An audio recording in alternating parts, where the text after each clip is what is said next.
بسم اللہ الرحمن الرحیم۔ منظر فضائے دہر میں سارا علی کا ہے، جس سمت دیکھتا ہوں نظارہ علی کا ہے۔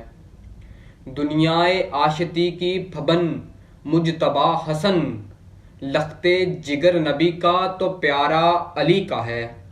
ہستی کی آب و تاب حسین آسماں جناب، زہرا کا لال راج دلارا علی کا ہے۔ مرحب دو نیم ہے سر مقتل پڑا ہوا، اٹھنے کا اب نہیں کہ یہ مارا علی کا ہے۔ کل کا جمال جزو کے چہرے سے ہے عیاں، گھوڑے پہ ہیں حسین نظارہ علی کا ہے۔ اے عرض پاک تجھ کو مبارک کہ تیرے پاس، پرچم نبی کا چاند ستارہ علی کا ہے۔ اہل ہوس کی لقمائے تر پر رہی نظر، نانے جویں پہ صرف گزارا علی کا ہے۔ تم دخل دے رہے ہو عقیدت کے باب میں، دیکھو معاملہ یہ ہمارا علی کا ہے۔ آثار پڑھ کے مہندی دوراں کے یوں لگا، جیسے ظہور پھر دوبارہ علی کا ہے۔ دنیا میں اور کون ہے اپنا بجز علی، ہم بے کسوں کا ہے تو سہارا علی کا ہے۔ اصحاب کل نجوم کا ارشاد بھی بجا، سب سے مگر بلند ستارہ علی کا ہے۔ اور تو کیا ہے اور کیا ہے تیرے علم کی بساط، تو کیا ہے اور کیا ہے تیرے علم کی بساط، تجھ پہ کرم نصیر یہ سارا علی کا ہے۔ عزیز دوستو، جیسا کہ آپ کو معلوم ہے کہ ہم کتاب سیدنا علی المرتضیٰ رضی اللہ تعالیٰ عنہ کے فرمودات کے آئینے میں جو کتاب تھی اس پر ریویو کر رہے تھے۔ اس کے باب اول جو کہ آپ کی زندگی کے مختلف واقعات پر مشتمل تھا، اس کو ہم نے ڈسکس کر لیا۔ آج باب 2 پر بات کریں گے جو آپ کے اقوال پر مشتمل ہے، اور یہ 1000 اقوال پر مشتمل ہے کتاب۔ پہلے ریویو میں بھی یہ بات کہی گئی تھی کہ کتاب کا پڑھنا ضروری ہے، یقیناً یہ ایک علم کا نادر نمونہ ہے۔ عزیز دوستو، جو پہلا قول ہم آپ کے سامنے ڈسکس کرنے جا رہے ہیں وہ یہ کہ جس آدمی نے تمہاری تعریف و تکریم کی، وہ تم اس کے لائق ہو، در حقیقت اس نے تمہیں نقصان پہنچایا۔ عزیز دوستو، جب تعریف کی جاتی ہے تو انسان کے اندر انا کا عنصر انگڑائی لیتا ہے، جو ہر مرتبہ تعریف کروانے پر مجبور کرتا ہے، اور اگر تعریف میں کمی آئے تو یقیناً فعل میں بھی کمی آ جاتی ہے۔ یہ بات آپ نے یقیناً دیکھی ہوگی۔ بزرگوں کا یہ ایک مقولہ بھی ہے کہ تعریف ہمیشہ پشت پہ اور برائی منہ پہ کی جائے۔ اسی بات کو حضرت علی رضی اللہ تعالیٰ عنہ نے ایک اور جگہ بڑے خوبصورت انداز میں فرمایا کہ اگر کوئی شخص تمہارے منہ پر تمہاری برائی کرتا ہے، اگر تم جانتے ہو تو وہ تم پر احسان کی انتہا کر دیتا ہے۔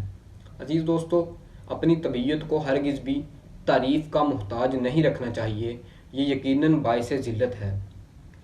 دوسری بات، جب کلام کم ہو جائے تو آدمی اکثر صحیح بات کرتا ہے۔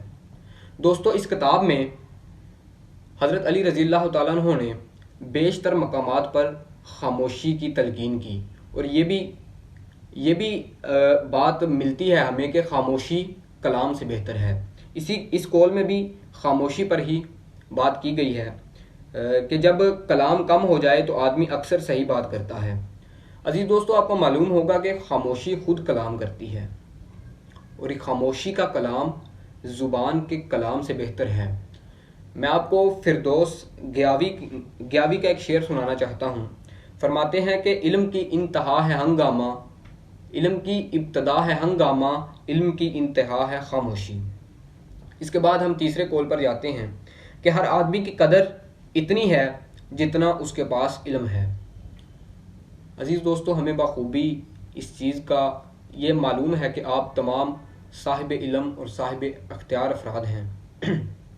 مجھے اشفاق احمد اشفاق کا وہ ایک بات یاد آ گئی کہ وہ اکثر فرمایا کرتے تھے کہ میرے ملک کو ان پڑھ اور جاہل نے نہیں بلکہ صاحب علم اور صاحب اختیار نے لوٹا ہے۔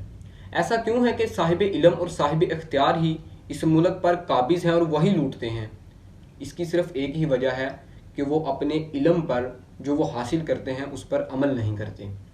اس کے بارے میں ایک حدیث نبوی صلی اللہ علیہ وآلہ وسلم آپ کو سناتا جاؤں، جو اسامہ بن زید رضی اللہ تعالیٰ عنہ سے مروی ہے۔ فرماتے ہیں کہ میں نے نبی کریم صلی اللہ علیہ وآلہ وسلم سے سنا کہ آپ معراج کی رات پر آپ نے ایک ایسے افراد کا گروہ دیکھا کہ جن کے ہونٹ آگ کی کینچی سے کاٹے جا رہے تھے۔ آپ نے جبرائیل علیہ السلام سے پوچھا کہ اے جبرائیل یہ کون ہیں؟ تو جبرائیل نے فرمایا کہ اے نبی کریم صلی اللہ علیہ وآلہ وسلم یہ ایسے خطباء ہیں جو اپنے کہے پر عمل نہیں تھے کرتے۔ اس کے بعد ہم آگے بڑھتے ہیں۔ بہت سے سمجھدار، ذہین اور کامل عقل والے ندار اور بہت سے جاہل مالدار ہیں۔ عزیز دوستو، آپ نے یقیناً ایک پنجابی کا مصرع ضرور سنا ہوگا کہ بے عقلاں دے نوکر ویکھے عقل مند سیانے۔ آج بھی ہمارا المیہ یہی ہے کہ ہم پیسے والے کو عقل مند جبکہ غریب کو کم عقل سمجھتے ہیں، اور یہ ہمارے لیے لمحہ فکریہ ہے کہ ہمیں اپنی عقل پہ فکر کرنی چاہیے۔ عزیز دوستو، آپ کو معلوم ہوگا کہ فرعون نے خدائی کا دعویٰ بھی صرف دولت کی وجہ سے کیا تھا، اور آج میوزیم میں پڑا فرعون کا لاشا بھی اس بات کا گواہ ہے کہ دولت والا ہرگز بھی زندہ نہیں رہتا، بلکہ ایک اپنے روایتی زبان بلکہ مادری زبان کا ایک آپ کو شعر سناتا چلوں جو یقیناً میری بات کو مزید آسان کر دے گا اور سمجھنے میں آسانی ہوگی۔ شعر کچھ اس طرح ہے کہ ہر کلام نو رد نہ کر، کوئی مٹھڑے بول بھی ہوندے نے، دوروں وجدے سونے لگدے، وچوں خالی ٹول بھی ہوندے نے، تے ہر ویلے بخت نہیں کم آوندے، کدی قسمت وچ جول بھی ہوندے نے، گل ساری عزت دی کیسر میاں، پیسے تے کنجراں کول بھی ہوندے نے۔ عزیز دوستو، اس سے آگے بڑھتے ہیں۔ جب مصیبت نازل ہو تو اس کو ناگوار نہ سمجھ، کیونکہ حالات بدلتے رہتے ہیں۔ دوستو، یہ دنیا عارضی ہے، زندگی عارضی ہے، یہاں زندگی کا نہیں پتہ، مصیبت تو ایک بہت چھوٹی سی چیز ہے۔ مجھے ایک شعر یاد آ گیا کہ طول غم حیات سے گھبرانا اے جگر، ایک ایسی بھی شام ہے جس کی سحر نہیں۔ مصیبت سے ہرگز نہیں گھبرانا چاہیے، کیونکہ ہر وقت بدلتا ہے، اور ہر آنے والا نیا لمحہ اس کو ایک نئے طریقے سے انجوائے کیا جائے اور اپنی پیچھے والی مصیبت کو بھلا دیا جائے۔ اس کے بعد آگے بڑھتے ہیں۔ یہ بھی صاحب علم افراد کے لیے قول بڑا قابل فہم ہے کہ علم کی خدمت کر اور اس کے عوض مال مت طلب کر، اس لیے کہ تمام لوگ مردہ ہیں اور صرف اہل علم زندہ ہیں۔ دوستو، اس قول کی میرا خیال ہے تفصیل آپ کو معلوم ہوگی، اور یہ صاحب علم افراد کے لیے اشارہ ہی کافی ہے۔ اس شعر کے ساتھ اپنے اس ریویو کا اختتام کرتا ہوں کہ شہر اگر طلب کرے تم سے علاج تیرگی، صاحب اختیار ہو آگ لگا دو۔